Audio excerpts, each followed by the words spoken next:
नमस्कार विद्यार्थी मित्रांनो, एमपीएससी कडे एक महत्वाची सूचना म्हणण्यापेक्षा मी असं सांगेल की एमपीएससीने महत्वाचं एक परिपत्रक एका विद्यार्थ्याला दिलेलं आहे. हे काय आहे नेमकं आणि या अनुषंगाने इथून पुढे एमपीएससी खूप ऍक्टिव्ह मोडला जाऊ शकते आणि बऱ्याच उमेदवारांसंदर्भात बरेच निर्णय होऊ शकतात.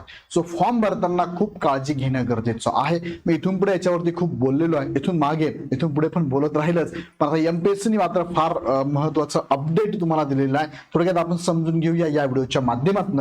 एमपीएससी कडनं ज्याही एक्झाम घेतल्या जातात, तुम्हाला माहिती असेल 2026 मध्ये एमपीएससी सरळ सेवेच्या एक्झाम गट ब गट क च्या एक्झाम सुद्धा घेणार आहे. सो इथून पुढे एमपीएससी ऍक्शन मोडवर जाणार आहे. इथून पाठीमागे फक्त परिपत्रक देऊन सूचना देत होती, आता मात्र अप्लाय करून त्या संबंधित विद्यार्थ्यांवरती कारवाई सुद्धा करणार आहे. सो त्या संदर्भात एक परिपत्रक आपण समजून घेऊया. फॉर्म भरताना मात्र आता काळजी घ्यायची, तुम्हाला योग्य कागदपत्रे अपलोड न केल्यास कारवाई होणार. त्याचा एक तुम्हाला डेमो दाखवतो. तुम्हाला मी आता काय कारवाई होऊ शकते हे पण त्यांनी सांगितलंय. आता एक विद्यार्थ्याला त्यांनी रिप्लाय त्या भाषेत दिलाय, थोडक्यात तो समजून घेऊया. तिकडे जाण्यापूर्वी तुम्हाला मी सांगू इच्छितो की तुम्हाला जर गट क गट ब कंबाईन तयारी करायची असेल तर त्यासाठी इग्नाइट अकॅडमी कडनं आपल्याकडे बॅचेस अवेलेबल आहेच. पण आता रिसेंटली येणाऱ्या एक्झामसाठी तुम्हाला टेस्ट सिरीज जर जॉईन करायची असेल तर तुम्हाला combine total test 110 group C prelim एक्झामसाठी या टेस्ट सिरीज तुम्हाला अवेलेबल आहे बघा. त्यानंतर तुम्हाला कंबाईन ग्रुप बी मेन्स तुम्हाला द्यायची असेल तर मेन्स साठी सुद्धा टेस्ट सिरीज अवेलेबल आहे. ह्या टेस्ट तुम्ही लगेच जॉईन करू शकतात. त्याचबरोबर मेन्स साठी मराठीचे सेपरेट विजय सरांचे रेकॉर्डेड लेक्चर अवेलेबल आहे आणि बोडके सरांचे सेपरेट इंग्लिशचे रेकॉर्डेड लेक्चर अवेलेबल आहे. दोन्ही बॅचेस तुम्हाला प्रत्येकी 499 प्लस जीएसटी मध्ये अवेलेबल आहे. आणि टेस्ट सिरीज आपण जर घेतल्या तर ह्या टेस्ट सिरीज सुद्धा तुम्हाला फार कमी फीज मध्ये अवेलेबल आहे. यासाठी तुम्ही काय करा, इग्नाइट अकॅडमीच्या हेल्पलाईन नंबरला कॉल करा. खाली डिस्क्रिप्शन मध्ये नंबर दिलेला आहे. चला आता मुख्य मुद्द्याकडे मी तुम्हाला घेऊन जातो. बघा, एमपीएससीने एका विद्यार्थ्याने जो प्रश्न विचारला त्या प्रश्नाच्या अगेन्स्ट एमपीएससीने 14 मे ला एक महत्वाचा रिप्लाय फीडबॅक त्या विद्यार्थ्याला दिला. जो विद्यार्थी स्पोर्ट कॅटेगरी मधून बिलॉंग करत होता. मग त्या विद्यार्थ्यांनी प्रश्न विचारला, त्याचं नाव फक्त मी दाखवत नाही इथे. महाराष्ट्र गट व अराजपत्रित सेवा संयुक्त पूर्व परीक्षा 2024 आता जी एक्झाम झालीचा रिझल्ट लागला, तो रिझल्ट त्या विद्यार्थ्याचं नाव त्यामध्ये आलेलं नाही. त्या विद्यार्थ्याला इतर स्पोर्ट कॅन्डिडेट पेक्षा जास्त मार्क असून सुद्धा त्याचं नाव तिथे दिसत नाहीये. त्याचा प्रश्न हाच होता, माझ्यापेक्षा कमी मार्क असणारे स्पोर्ट कॅन्डिडेट किंवा समांतर आरक्षणामधून स्पोर्ट मधून बिलॉंग करणारे कॅन्डिडेटचे नाव दिसत आहे, पण मला जास्त मार्क असून का दिसत नाहीये? त्याचं कारण एमपीएससीने काय दिले थोडक्यात समजून घ्या. यामध्ये काय सांगितलंय बघा, यामध्ये सांगितलंय, महोदया विषयांकित परीक्षेकरिता अर्जद्वारे केलेल्या खालील आरक्षणाच्या दाव्याच्या अनुषंगाने अर्जासोबत, हे बघा इथे दिलेलं काय महत्वाचं आहे, अर्जासोबत अपलोड केलेल्या प्रमाणपत्राची तपासणी केली असता आपण प्रस्तुत आयोगाच्या संदर्भीय दिनांक, आता तुम्हाला हे 17 ऑगस्ट 2021 परिपत्रक काय एमपीएससीचं ते पण दाखवतो. त्यामध्ये काय म्हटलं ते पण दाखवतोय. यांनी संदर्भ तो दिलाय, रोजीच्या प्रसिद्धी पत्रकातील सूचनानुसार तसेच विषयांकित जाहिरात व उमेदवारांच्या सर्वसाधारण सूचनांमधील तरतुदीनुसार दाव्याच्या पुष्ट्यर्थ जो दावा तुम्ही ऑनलाईन केलाय ना, मी स्पोर्ट मधून बिलॉंग करतो असं तुम्ही सांगितलं होतं ना इथे, मग तुम्ही त्याच्या अगेन्स्ट डॉक्युमेंट द्यायला पाहिजे होतं. त्यांनी सांगितलंय दाव्याच्या पुष्ट्यर्थ वैध प्रमाणपत्र अपलोड केल्याचे आढळून न आल्यामुळे आपला संबंधित आरक्षणाचा दावा अमान्य करण्यात येत आहे. म्हणजे ह्या उमेदवाराने फॉर्म भरताना स्पोर्ट कॅटेगरी मधून भरला, पण त्याच्यासाठी लागणारं डॉक्युमेंट जे अपलोड करायचं होतं ते डॉक्युमेंट वैध नाही. आता वैध नाही म्हणजे बरेच काय, चुकीचं अपलोड केलं असेल, एकतर त्यांनी प्रॉपर डॉक्युमेंट अपलोड केलं नाही म्हणजे काय, त्याला एकतर पावती लागते म्हणा, किंवा त्याला संचालक नेहरू युवा कल्याण यांच्याकडनं सर्टिफाईड करून घ्यावं लागतं, ते डॉक्युमेंट लागतं. ते अपलोड नाही केलं त्यांनी, फक्त एक डॉक्युमेंट अपलोड केलंय. मग त्याचं कदाचित खेळाचं सर्टिफिकेट त्यांनी अपलोड केलं असेल. बरं, खेळामध्ये पण कसं असतं, तुमचं स्टेट खेळला, नॅशनल खेळला, इंटरनॅशनल खेळला, त्यानुसार लागतं. आता तुम्हाला जर माहिती नसेल, तुम्ही फक्त भरला स्पोर्ट मधनं, भविष्यात काय होतंय, प्रिलिम मधून मेन्स मध्ये जाताना तुमचं सिलेक्शन जर झालं तर मग मेन्स मधून डायरेक्ट फायनल काय म्हणूया आपण, फायनल सिलेक्शन लिस्ट मध्ये सुद्धा तुमचं नाव येतं. आणि सिलेक्शन झाल्यानंतर असं कळतं की डॉक्युमेंटच तुमच्याकडे प्रॉपर नाही आहे, मग तुम्हाला इथे अपात्र केलं जातं. पण इथपर्यंत तुम्ही येऊन जातात ना, मग तुम्ही डॉक्युमेंट नसल्यामुळे येऊन गेलेत, पण इथेच जर चेक केलं, अरे डॉक्युमेंटच बरोबर नाहीये, सो डॉक्युमेंटच बरोबर नाहीये, इथंच तो विद्यार्थी बाहेर जर काढला तर दुसऱ्या नवीन विद्यार्थ्याला इथे चान्स मिळतो स्पोर्ट कॅटेगरी मधनं आणि तो पुढे जातो. जसं व्हॅलिड डॉक्युमेंट आहे, पण इथे जर डॉक्युमेंट चेक नाही केली तर अनव्हॅलिड डॉक्युमेंट काही अपलोड करून मुलं मेन्स पर्यंत जात होते, फायनल लिस्ट मध्ये पण जात होते, आणि मग नंतर कळायचं की अरे आता हा पत्र आहे. पण त्या एका विद्यार्थी विद्यार्थ्यांमुळे किंवा असं असंख्य विद्यार्थ्यांमुळे प्रिलिम मधून मेन्स मध्ये जाण्याचे बरेच विद्यार्थी वंचित राहत होते. समजते मी काय म्हणतोय, तुमच्यापर्यंत पोहोचतोय मी काय म्हणतोय.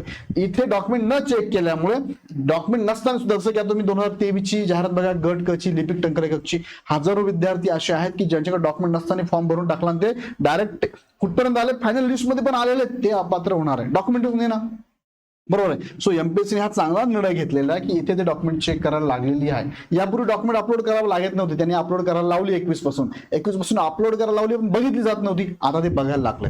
सो त्यांना काळजी घ्या. ज्या विद्यार्थ्यांचे प्रिलिमलाच जर डॉक्युमेंट अपडेट नसतील तर त्या विद्यार्थ्यांचा विचार त्या डॉक्युमेंटच्या प्रत्यर्थ संबंधित आरक्षणामध्ये केला जाणार नाही. मग त्यांना सांगितलंय की स्पोर्ट कॅटेगरीचे डॉक्युमेंट तुमचे प्रॉपर नसल्यामुळे तुमचा विचार आम्ही स्पोर्टमध्ये करत नाही.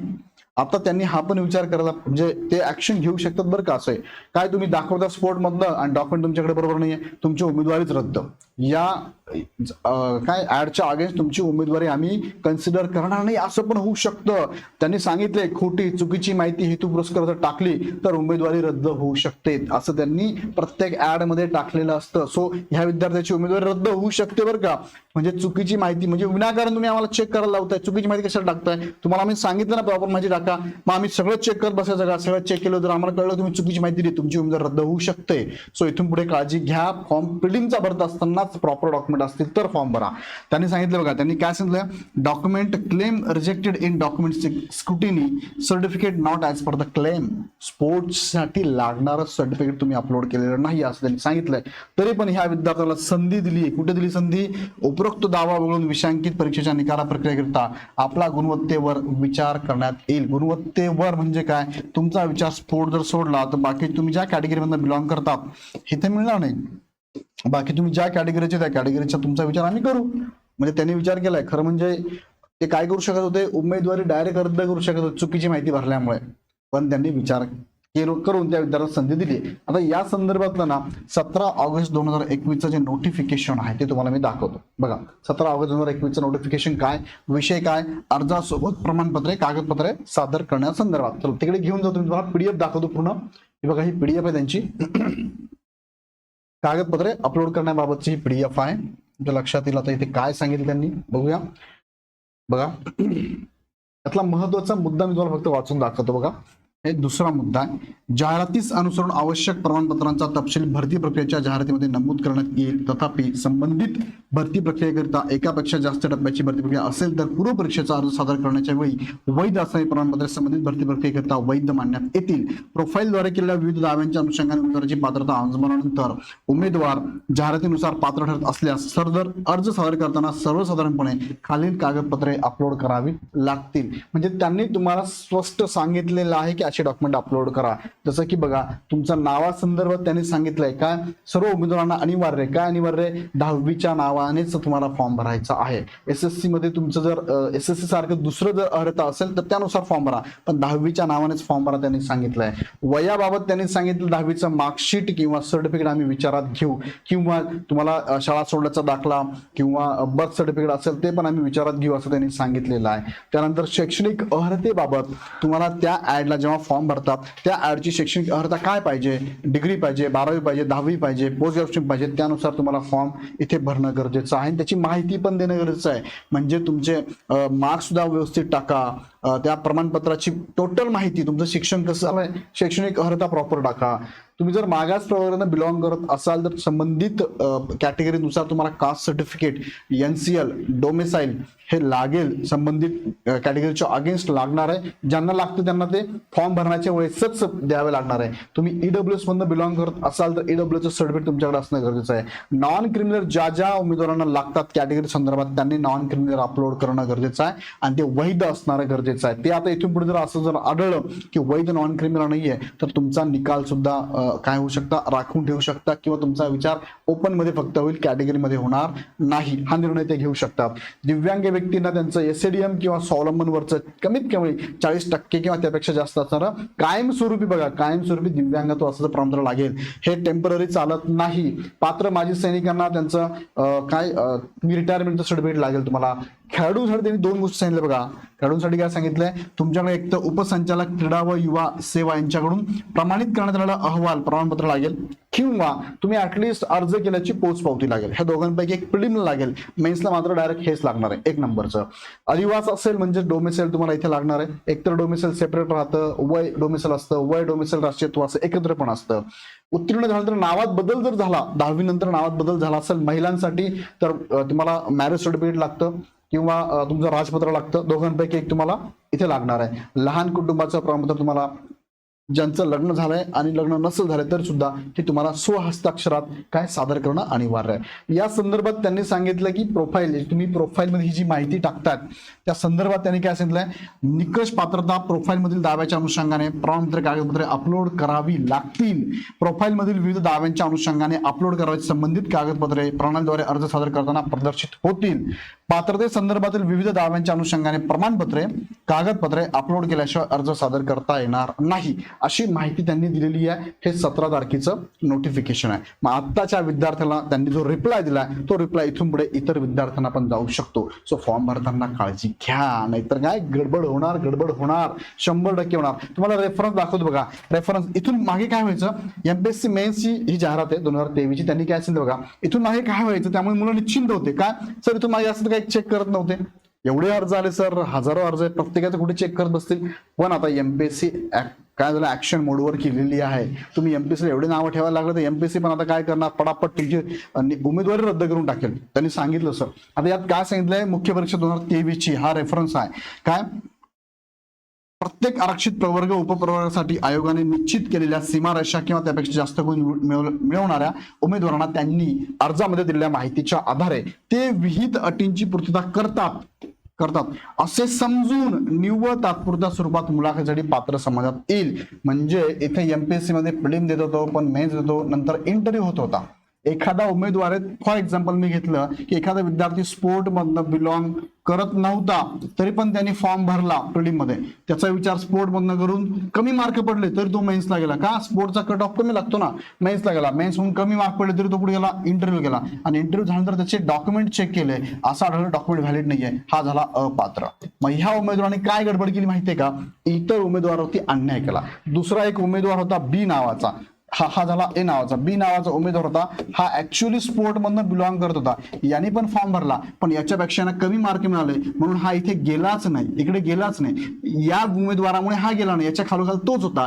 जर इथेच कळलं असतं त्याचं डॉक्युमेंट प्रॉपर नाहीये तर काय झालं असतं, हा उमेदवार मेन्सला गेला असता, कदाचित हा उमेदवार इंटरव्ह्यूला पण गेला असता, कदाचित हा उमेदवार सिलेक्ट पण झाला असता. पण इथेच काय झालंय, ह्या उमेदवाराच्या चुकीच्या दिलेल्या माहितीमुळे हा पुढे गेला आणि बरोबर माहिती असून सुद्धा हा मागे राहिला. सो या संदर्भात एमपीएससी विचार करून अशा उमेदवारांची उमेदवारी रद्द करू शकते. सो विद्यार्थी मित्रांनो, फॉर्म भरताना इथून पुढे काळजी घ्या. हे त्यांनी एक तुम्हाला काय डेमो दिलेला आहे, एक उदाहरण त्यांनी सेट केलेलं आहे. इथून पुढे आम्ही डॉक्युमेंट असे चेक करू शकतो. सो काळजी घ्यायची आहे. आणि फॉर्म भरताना काही अडचण आली, फॉर्मच्या बाबतीत तुम्ही निश्चित राहा, सगळे GR सगळे परिपत्रक माझ्याकडे अवेलेबल आहे, आमच्या टीमकडे अवेलेबल आहे. इग्नाइट अकॅडमी तुम्हाला वेळोवेळी मदत करत असतेच. त्यानुसार आत्ताच तुम्ही भविष्यात येणाऱ्या एक्झामसाठी तयारी करणार असाल तर आत्तापासून डॉक्युमेंटची लिस्ट बनवून तयारी करा, डॉक्युमेंट काढून ठेवा. ऐन वेळेस डॉक्युमेंट काढता येत नाही, ऍड आल्यावरती वेळेवर तुम्हाला डॉक्युमेंट मिळत नाही.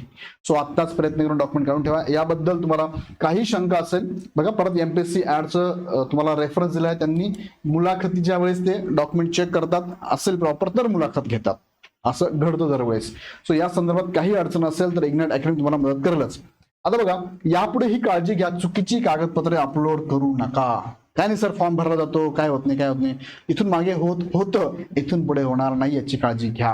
कागदपत्रे असूनही चुकीची अपलोड करणं म्हणजे काय, आपण म्हणतो ना की सर 10वीच्या मार्कशीटच्या जागी माझं काय झालंय 12वीचं झालंय, 12वीच्या जागी काय झालंय डिग्रीचं झालंय, असं होतंय बऱ्याचांचा. सर कास्ट सर्टिफिकेट पाहिजे होतं, तिथे माझं डोमेसाईल अपलोड झालंय. चुकीची माहिती जर दिली ना तुम्ही तर तुमची उमेदवारी रद्द होऊ शकते. सो फॉर्म प्रॉपर भरा, तुमचं प्रोफाईल आत्ताच बनवून ठेवा, प्रॉपर बनवून ठेवा. ज्या गोष्टी नंतर अपडेट करायच्या नंतर अपडेट करा, पण आत्ता तुमचं प्रोफाईल प्रॉपर बनवून ठेवा. पात्रता नसताना खोटी माहिती देणं हे सुद्धा चुकीचं आहे. तुम्हाला बॅन पण करू शकतात ते, म्हणजे भविष्यात एमपीएससी देता येणार आणि बॅन करू शकतात ते. उमेदवारी रद्द होऊ शकते. इथे हे जर चुकीचं केलं ना तर काय होऊ शकतं, तुमची उमेदवारी रद्द होऊ शकते, निकाल तुमचा राखून ठेवला जाऊ शकतो, आरक्षण तुम्हाला दिलं जाणार नाही. असून सुद्धा तुम्ही प्रॉपर माहिती नाही भरली ना, तुम्हाला आरक्षण मिळणार नाही. सो या संदर्भामध्ये तुम्हाला खूप काळजी घेऊनच फॉर्म भरायचा आहे, ही काळजी घ्या. आणि इग्नाइट अकॅडमीकडनं तुम्हाला सरळ सेवेच्या पण भरपूर साऱ्या मार्गदर्शनपर बॅचेस चालू आहे. 2026 मध्ये एमपीएससी घेणार ह्या सगळ्या एक्झाम. पण लक्षात ठेवा, तलाठी भरती असेल, महानगरपालिका, नगर परिषद भरती, वनरक्षक, वनसेवक आणि टेट ह्या सगळ्या एक्झाम ह्याच वर्षामध्ये होणार आहे. सो यासाठी तुम्ही जर तयारी करत असाल तर लगेच इग्नाइट अकॅडमीचा ॲप डाउनलोड करून आपण डायरेक्ट हवं ते परचेस करू शकता. काही अडचण असेल आमचा हेल्पलाईन नंबर आहे 88 88 99 61 16 ह्या नंबरला कॉल करू शकता. सो व्हिडिओ आवडला तर लाईक करा, चॅनल सबस्क्राईब करा. अजून काही प्रश्न मनात असतील तर कमेंट बॉक्समध्ये नक्की टाका. तुर्तास थांबतो. खूप खूप धन्यवाद.